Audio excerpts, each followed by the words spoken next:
Welcome to the You Are Not Invisible After 50 podcast. This isn't just another podcast, it's a game changer. Here, we're flipping the script, challenging outdated norms and shining a spotlight on bold, unstoppable women who are making an impact. These extraordinary women aren't waiting for permission. They're breaking barriers, inspiring generations, and proving what's possible. And here's the best part. This podcast isn't just for those over 50, whether you're 25, 45, or beyond. There's wisdom, inspiration, and empowerment here for everyone. So get ready for powerful conversations, game-changing insights, and plenty of motivation to fuel your journey. Stay tuned because this week's guest is bringing something truly special and you won't want to miss it. Here's something I noticed talking to women over 50, and I mean really talking to them. Most of us are just getting started. We are not past it, we are not invisible, and we are not done. The world just needs to sit up and notice because we haven't even hit our stride yet. I'm Kiran. This is You Are Not Invisible After 50, and this show exists for every woman who knows there's more in her, more to build, more to say, more to do. Every week, I sit down with women who stop waiting for the right moment and just go for it. If that's you or the woman you're working towards, you're in the right place. Today, my guest is Ilona Pantel-Ayal. She's independent, passionate, and curiosity-led. She wanted to be on my show for a reason, and you'll hear why. Stay with us because something in this conversation may feel more familiar to you than you expect. Hi, Ilona, how are you?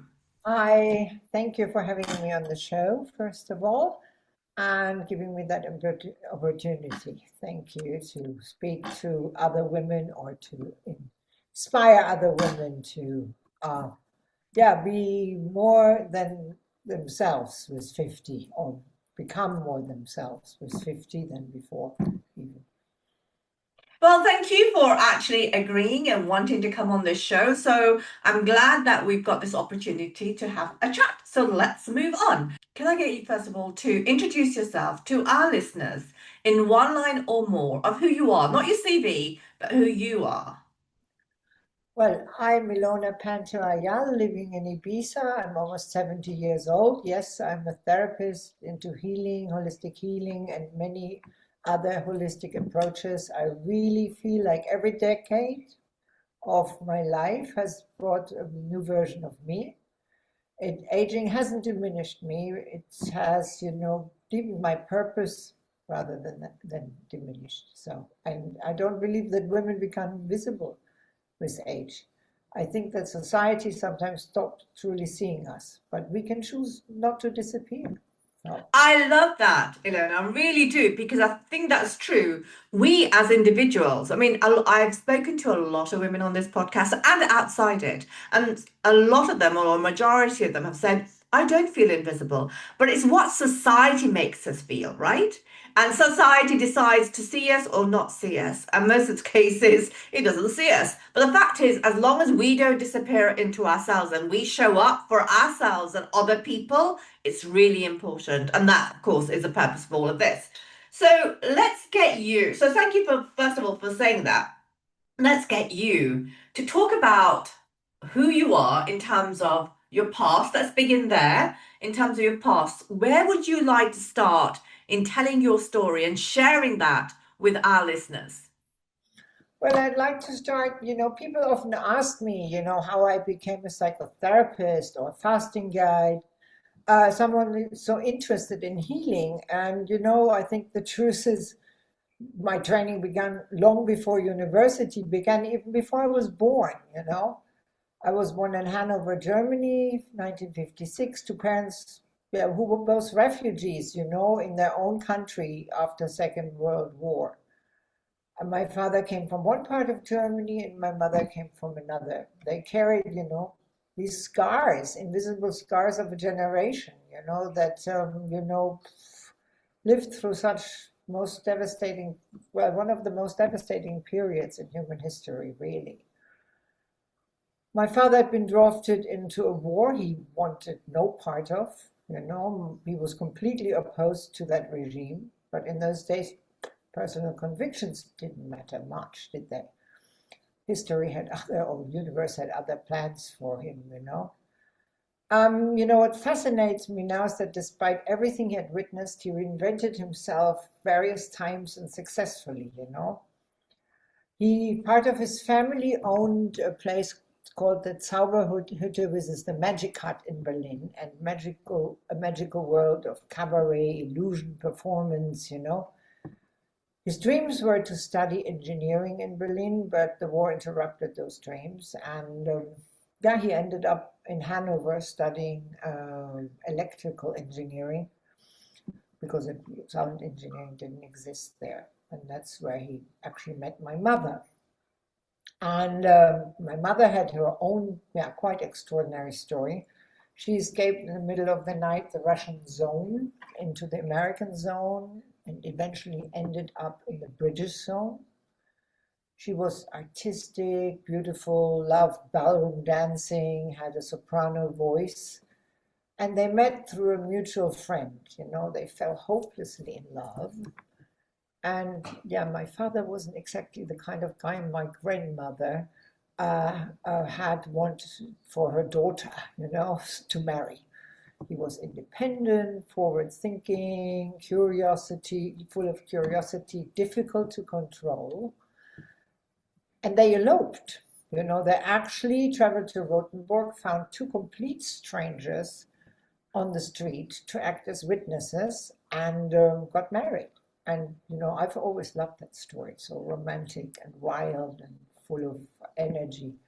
And actually sort of tells you everything you need to know about both of them. I think it's incredible that when I have guests on this show and they start going straight and telling the audience about, you know, who they are, you know, in terms of their profession and their career, what they tend to forget is that we all have a history. We all have a beginning. And this gives them the opportunity to go back in time and tell not just their story, but their parents' story. And I love a good old love story. I absolutely do, even though I haven't had a love story in my own life. But the fact is, I'm a Piscean. But I do love a good love story. But also, it's important from all the women that I've spoken to, everything about us begins from our parents, obviously, and they're such an integral part of who we are. And you telling your story about your parents, and as we all talk about how you became the person that you've become, but knowing that about your parents is so exciting. And this, as I said, gives you the opportunity to go back in time and give them the honor and a voice to who they were as people. It's so important to honor our parents. Absolutely, I totally agree. You can even go back more in time, but you know, you can, you know, because that Yeah, story continues yeah. backwards. And I'm Yeah. so glad, Ilona, you've told that part of your story. So let's continue from there. Well, yeah, you know, actually, after they got married, that time, you know, a year and 3 months later, I arrived, you know, not necessarily as the son that my father secretly hoped for, you know, but as the daughter. And I have to say, to his credit, he adjusted rather quickly, you know, long before it became, you know, so it was the time also, but he was forward, like I said before, he was always like, looking out for was a forward thinker, and he believed women should have exactly the same opportunities as men, you know. I mean, okay, I maybe not saw him taking many times the plate to the kitchen, but you know, social change is never perfectly logical also, you know. So people, you know, often carry in one hand the future and the past in the other. What can I say? I grew up surrounded by these strong personalities, you know, contradictions, ideas, questions. Questions fascinated me. I was super curious, super curious. And as a little girl, you know, I wanted to know all these things that, you know, because it was instilled by my parents, and and maybe also the passion that my mother carried for other things. I started to carry the passion for curiosity.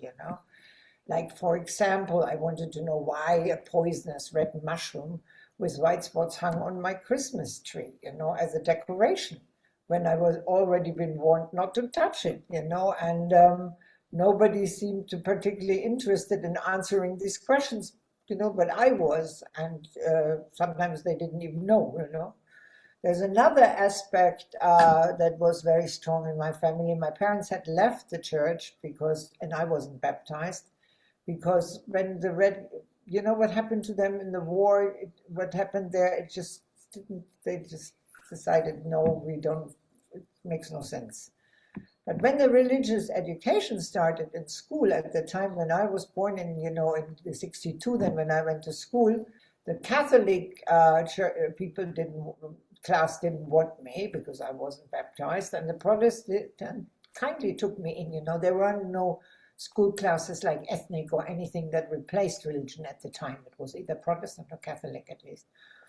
And yeah, they took me in, and unfortunately, much to my father's kind of amusement, I think, or like a little bit like, I became the best pupil in the religion thing, and I wanted to go to church. But that lasted basically very little until I discovered that sitting through sermons at 7 years old was very boring. And, my grandmother, his mother, had a nice explanation, a simpler one. She said, you can pray everywhere. You only need to have your heart. It has to come from your heart. It doesn't matter. You don't need to go anywhere. And that idea also stayed with me. That was another very strong moment in my life where I thought, this was, it was maybe the first seeds of my spirituality, not the religion. I think it's quite interesting there, because when you were saying that, I'm reminded of people in my past who were overly religious and they weren't the best people. And what I learned from that is that I believe in God. I have a faith, and I believe in following the right path. And I believe in karma so much, being a Hindu as well. But the fact is, the point I'm trying to make is that the fact is you can be religious or faithful, but you don't actually have to go to a church or a synagogue or a mandir or a temple, because if you walk that path and that is in your heart, as you said, it lies in your heart, it comes from your heart, that's more important. The show isn't the important at all. The doing, it's in the doing that's more important. And that's what God watches out for, the doing. And I have seen from my own experience in life that I have been hurt by the so-called religious people, and I have actually walked away from that. I haven't been to a temple for, I would say, more than 10, 15 years. Yeah. I find it interesting that temples, or churches, whatever, there is an energy that those places hold. But again, here, for me, when I go there, it's, I need to really feel it, and I do it from my heart, and you can make your own temple at home and your own little, altar, and pray from there. I think, it's a direct relationship really with life itself. And, that's what happened to me. And from there, well, I think one of the next really important things that happened to me, I was bullied. And my father always had encouraged me to stand up for myself, but I'd been a little bit more shy, and he always wanted me to be this girl and this and that, but I was a girl, or more like boyish, but I was a girl, and I was a bit scared from this one guy who always like called me names when I walked to school at the age of 10, 11, something like that. And because he asked me to stand up for myself, at one point I thought to myself, well, you know what, I had enough. And the guy was standing in front of me and saying all this that thing. And I just went and I slapped him, didn't do more than that. And walked back. And then in the afternoon, his mother turned up at our doorstep ringing the doorbell. And, and there stood and complained, your girl hit my son, she did a, and then my father said, well, how old is your son? And he was a year older, and he was also taller. And then he looked at her, looked at me, and he said, well done, Ilona. No, and he said, well, if he bullied her, she told me he's been bullying her for almost half a year. And then she defended herself, but she didn't know how, because she tried already different, that you maybe should teach your son some manners. And that to me was also something, that kind of gave me some energy, And I grew older, became less shy, maybe also a bit more rebellious, that was the side effect, because I looked also, it was the time,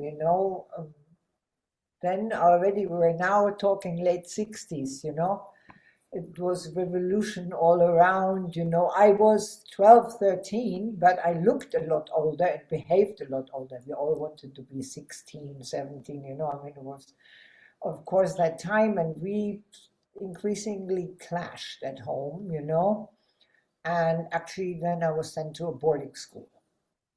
So, How did you feel about going to boarding school? I mean, you were there with your parents. They brought you up to be quite curious, and also to become a fighter in terms of fighting for your rights, etc. Which of course then worked the other way. How did you feel about going to boarding school? I felt terrible, and this is of the contradictions that I mentioned before. That were these contradictions. I think they were just helpless, didn't know what to do with me. And I just hated them for it. For me, it was like more reason to go, no, what are you doing to me? I was going to work in their business, that they had built together. And I was about to start like a few days after, they told me literally on my 13th birthday that I was going to a boarding school. And that just kind of like, ooh, that wasn't great, so I felt really terrible. And I think it pushed me even more to become rebellious, to even more over, it kind of, it made a big clash, it produced, and it produced something that led to I think it's really another interesting point here. When you were saying that, I was thinking the more people try to cage us up, right? The more we'd want to rebel. The fact is, the stronger we fight back. And it seems to be a kind of a common thread that I have felt in the past, for the majority of my life, that people have wanted to box me in.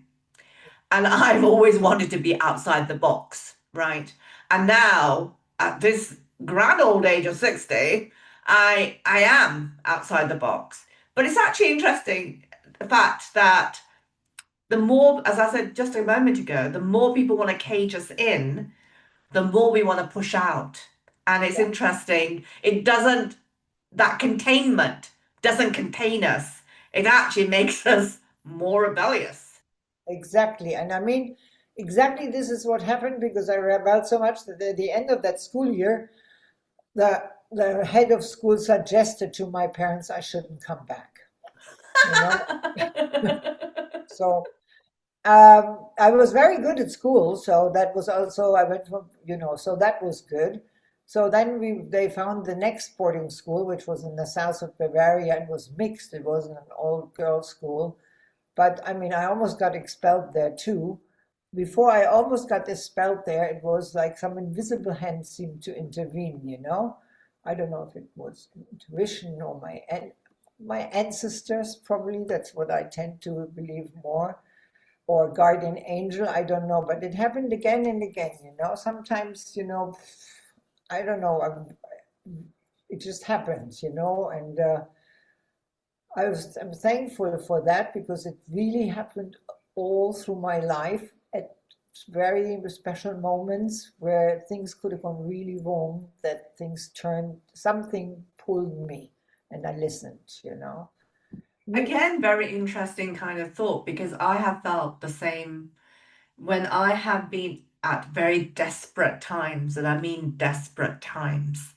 Um, I have felt that when you think you're about to hit rock bottom and there's nothing in real life that's going to stop you from hitting rock bottom, but then something stops you from hitting rock bottom, and it is the hand of God. I believe that totally because I know, and I'm going to get a bit emotional about this, I know for a fact that I have been saved so many times by God Himself, not by humans, because they're the ones who want to destroy you, by God Himself from actually hitting that rock bottom.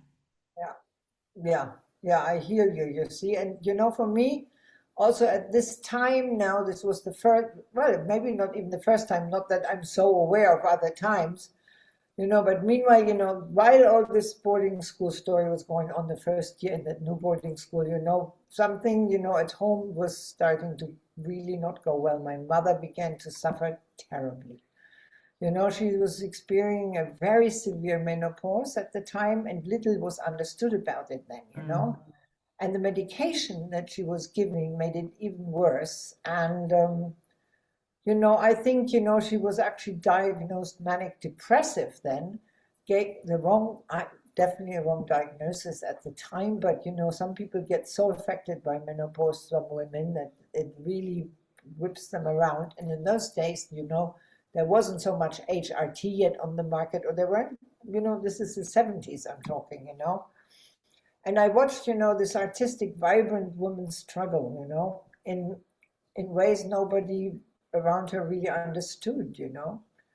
And watching, you know, my mother herself, you know, lose herself, you know, and you know, I think you know, I was spending after that decades to look searching for answers, you know, I think, you know, watching her suffering, you know, really changed me profoundly, you know. I think Um, also here, Ilona, I mean, I'm sure there's a lot of women who can relate to that because, when our parents, our mothers were going through menopause and going through the various stages of life, we didn't understand them because A, the information wasn't out there, and B, we felt that we were like a generation apart.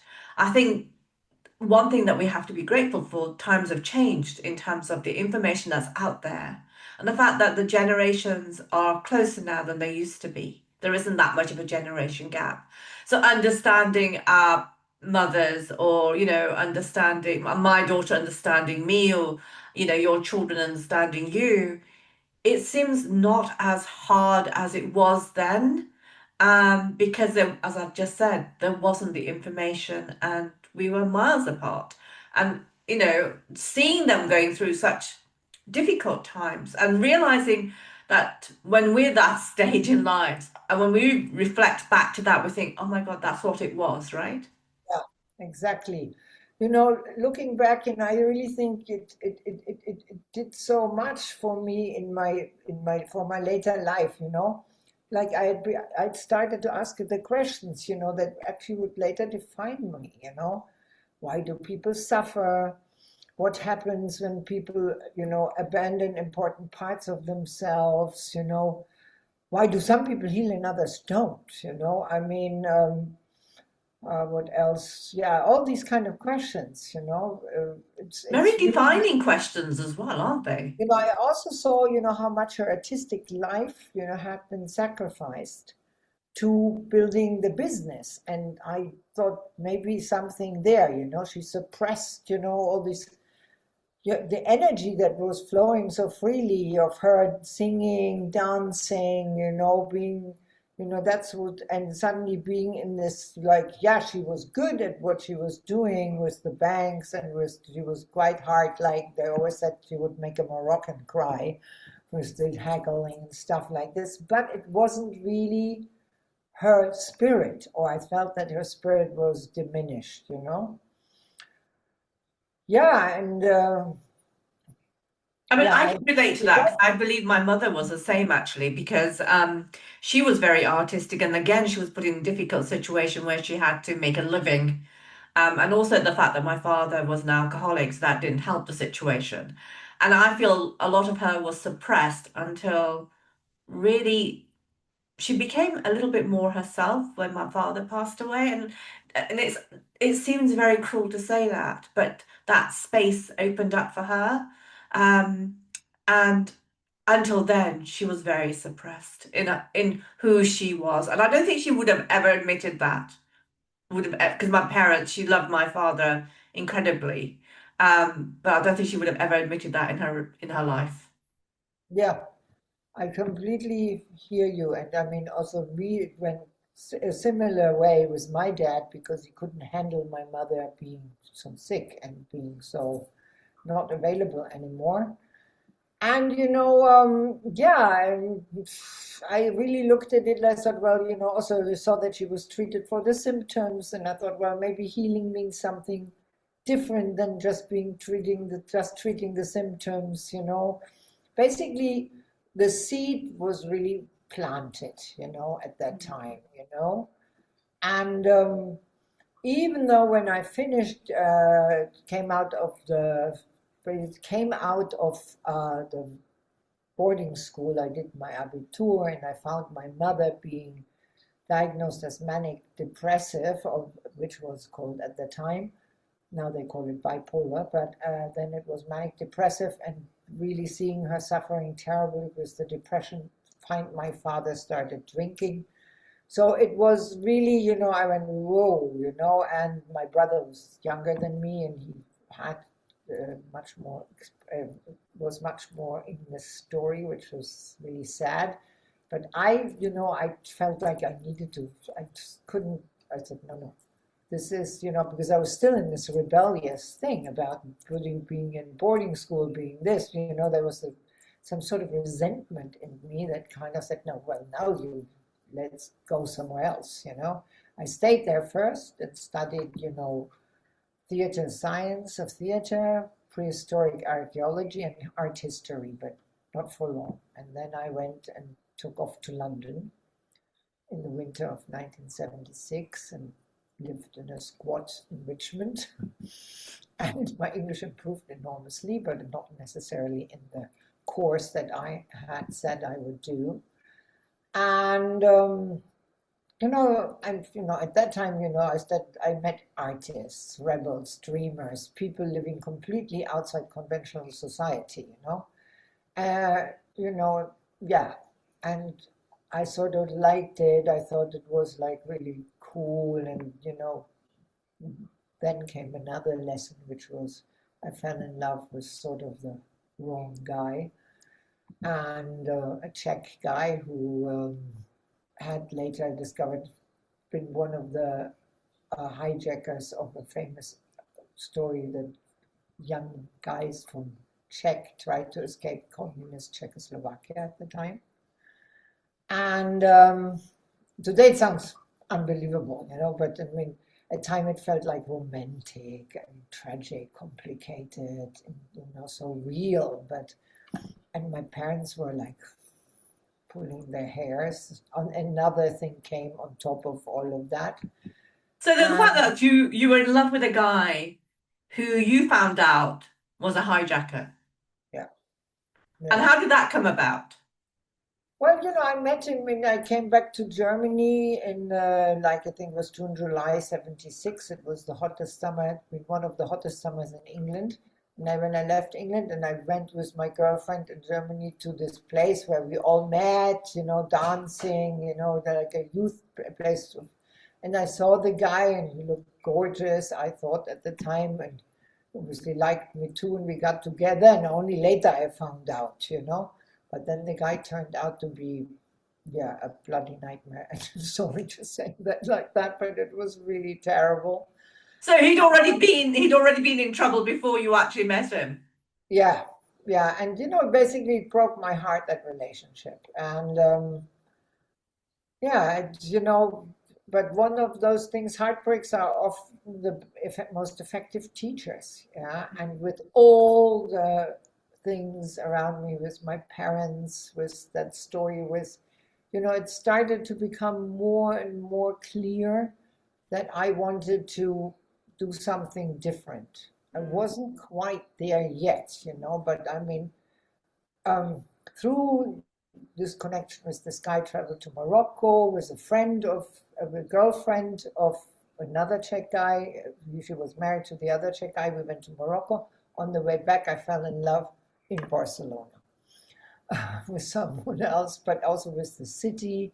I already wanted to go to Ibiza. I'd seen a movie before while I was still in school that showed everything so beautiful, and I loved the idea of this like simple living and the colors and the sea and the so very romantic. Yeah, and I arrived in Spain actually to live here. When I went back to Germany, studied for 1 month Spanish, came back, and arrived on the day of the first democratic elections. And first year I studied Catalan, Spanish history, all these things, did my then exam to enter university and started studying psychology. All of what I explained led me to this decision to study psychology and to go more and find out about the mind, the soul. I saw that when I finished, I realized there's more to it. There needs to be a holistic way to look at all of this. It's the mind matters, but so do the emotions, the spirit, our body also. How it's all connected. Oh, absolutely. It's all connected. I mean, I think it's interesting that you said about, the questions that you asked yourself earlier on and you've actually vocalized. And the fact is that, when we go through so many different difficult situations in our lives, it makes us question, who, why, what, when kind of things, and we need answers. We need to understand as people what has happened. Why did somebody do X and why did that occur? And I suppose psychology was a great place to start, really. It was a great place to start. You can get also it can get very mental, very scientific, this and that. I think there needed to be a weaving, from the old traditional methods that were tried to be so scientific, but as humans, we are not that scientific, maybe. And I mean, there's a lot of people have been searching for centuries, I mean, thousands of years for these answers. So, I found it was still to this day, I think it's super curious. I'm still very curious about all those things. I mean, I did my Hakomi training, hypnosis. You did a psychology course, and in order to understand how the body, the soul, and the mind go together, you did a lot of other training, which has also led you to this point in time, to what you're doing currently, right? Yeah, it did. Yeah, absolutely. And also, there came also this moment where, I mean, uh, where I decided, no, it's, I need to become healthy on every level. I think that was, I had had my second son. I had him quite late. I had him was 45. And, and then I made a bit later, a few years later, it came just, I needed to, it said, now I need to do this for myself. I need to look at because also even with the fasting, I seem to be my worst client. I looked at it. I'm very good to teach everybody everything, but what am I doing? So I really, I decided to, I decided to stop to avoid, the truth, difficult truth for myself, and, I stopped abandoning myself really. And actually, that was around 50. That's really what happened. I've said, no, I need to take responsibility for my life, and with courage and honesty, like some of those things that I find that are super, super important and that really changed everything. So that was your trigger point of 50, was it? It was really my trigger point. I looked at myself, I said, you know what, because I was already fast, I guided fast and everything, yeah, and when that decision meant everything, to me, it was like, I feel really like that aging, means, people think that it means becoming less, but for me, it meant becoming more. But then when you start to reach certain points in your life, become very conscious about how long you're going to be on this planet, and about your health and how that's going to look. And I also know that from seeing my father have hundreds of ailments and having drugs to kind of mask the symptoms, I knew that I wasn't going to go. I knew that I wasn't going to go down that path. So I started to take care of myself, and I think it's really important because I think we're much more conscious now of how we want to be, not as we get older, but also when we are at that very 85, 90 stage, that we do not want to be dependent. I don't want to go out of this world with pills and stuff and potions. I want to go out of this world, if I can die overnight, that'd be fantastic. Yeah, I absolutely agree. And I think it's also the times have changed. I mean, Mm. the times when I was in my 20s, 30s, everybody was like, whatever, caning it somehow. And yeah, nobody thought about, it started with, okay, then started the meditation, the gurus, these kind of, but the health aspect was even then still to a certain point denied for most. Now it's really there, but also the age really helps to look at those things, but you don't want to feel like getting out of bed that you can hardly get out, or getting off this chair, or I mean, of course there are people who have unfortunate illnesses, but I have some friends, who have that and are still incredibly vibrant. Doesn't keep them from being curious, being, they do it within their capacities. And I think that's also really important to yeah, because they've worked on themselves. They look at they look at themselves. They worked on themselves, so they don't victimize themselves, but they actually go forward with it. And I think that's a very important aspect, also. To Absolutely. So that actually brings us to what you're currently doing, I think. Is there anything you want to say before we move into what you're currently doing? But no, that's fine. What I'm currently doing. Well, I'm currently doing fasting groups, and I'm also helping people integrate um sometimes stories that they don't know what to do with it. So I mean, I'm still working as a psychotherapist, but more as a friend psychotherapist, but I started to set up a new website last year, which is Nana Solutions anyway. But fasting is really, I find fasting is a fabulous way to heal yourself on all levels. And my fast is based on the Buchinger fast. And then I integrated more visualizations, walks, talks. Obviously, people can also then book massages, which I don't give, but I have enough people who work here with that. Yeah, and yeah, when people want to sort out more things with themselves, we can have private consultations as well. But mainly I guide them through the fast, that a lot of times people come because they want to change something in their lives.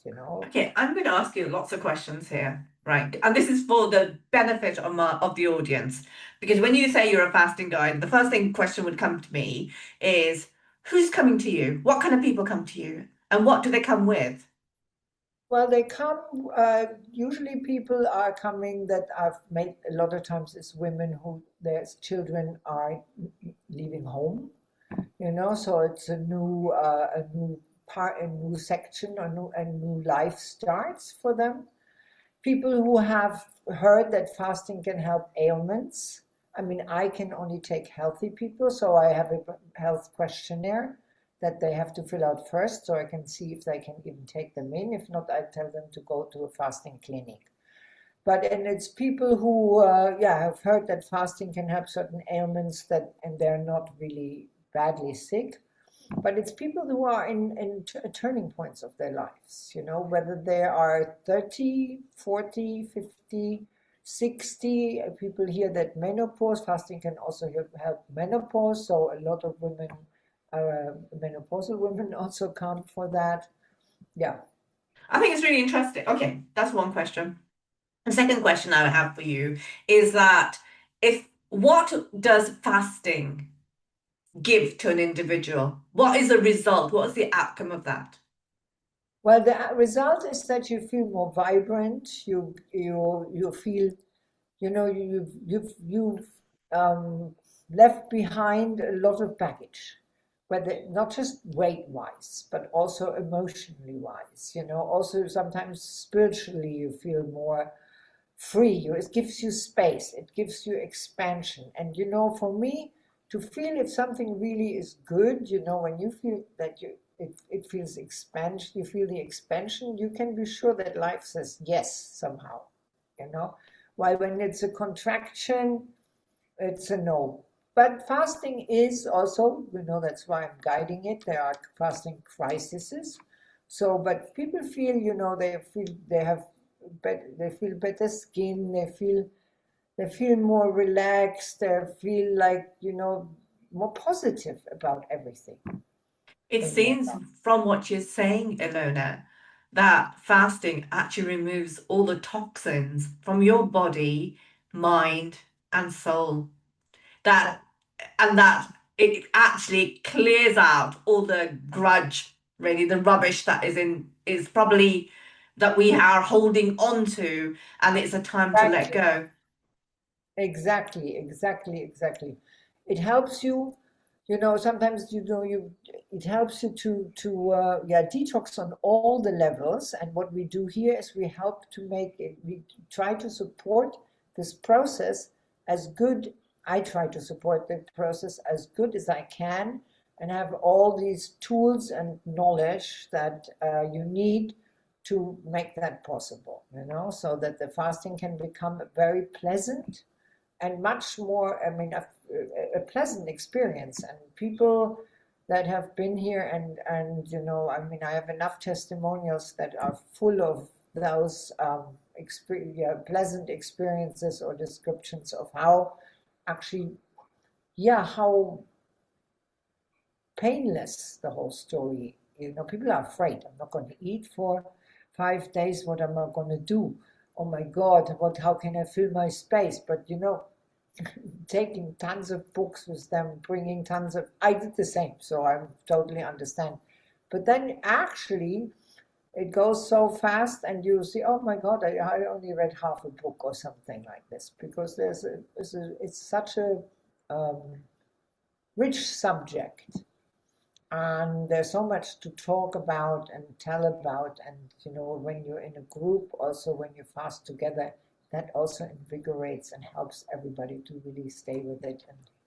So And somebody signs up to your fasting retreat. What yeah. are they going to be faced with? Because as you said, we all have kind of anxieties about, oh my God, I'm going to be starving for a week. I'm not sure if I can actually do this. What will I be like? Would I be able to complete this? What will I be like as I do this? So, how could you alleviate some of those kind of questions or concerns? What would they face when they come to you? Well, when they come to me, a lot of times it's even before they come. I talk to them privately. I explain, I try to answer all the questions that they have. I explain a little bit what's the program like.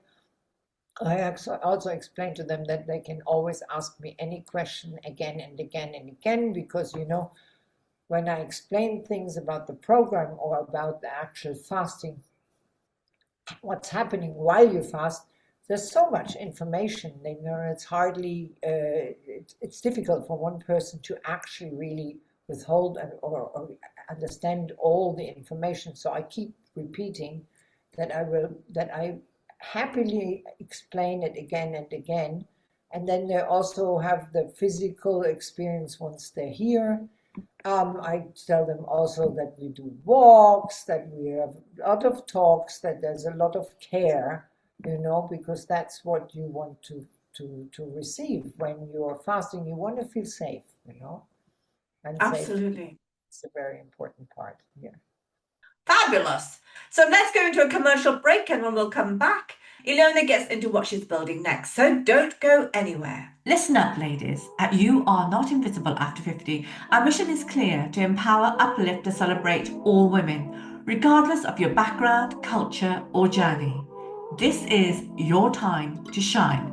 So why not wear the message? Explore our branded merchandise.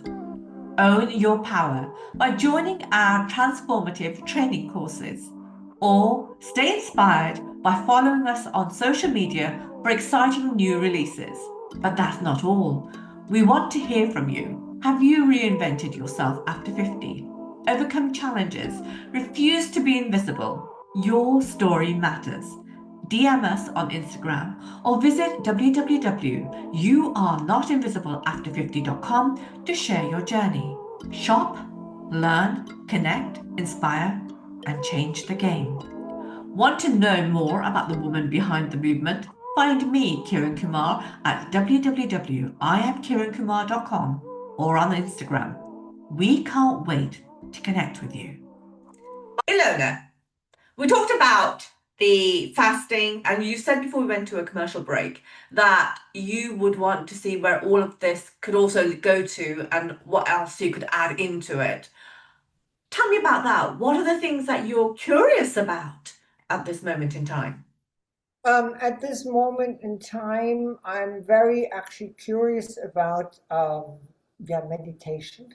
That is something that has really entered my life, and I'm more curious about also protection, how you actually protect yourself with certain energies. I love the idea, and I've done that. Actually, one thing that I haven't mentioned, but that is really also around me, is herbs. How much herbs can stimulate your, not just by taking them, but by maybe putting them in water, bathing with them, what qualities these herbs have, and herbs where we live. So where I live is Ibiza, but there are herbs that are in England that are different. So how can we use all these to help us make our lives more livable, more pleasant, more, whatever it means, whatever that means for everyone, Cool.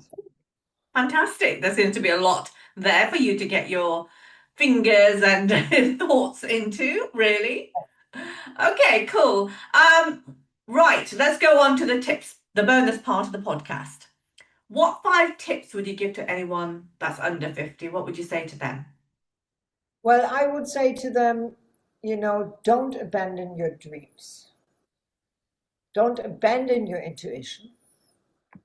Yeah, well, keep listening to that quiet voice inside, really keep just, and, be courageous, keep listening. Be positive as you can, and look after that body of yours, because that's the Vessel? place where your soul resides, Absolutely. What about the 3 tips to anyone who's over 50? What would you say to them? Well, I would definitely say to them, be more honest. Honesty, also courageous, curious, courageous, and be honest. Be honest with yourself. There's nothing to lose. There's nothing to lose. What we've got to lose, and be really honest. And sometimes this honesty can lead to make decisions that, they're also not so easy, but do it because you will be freer, and be grateful. Fantastic.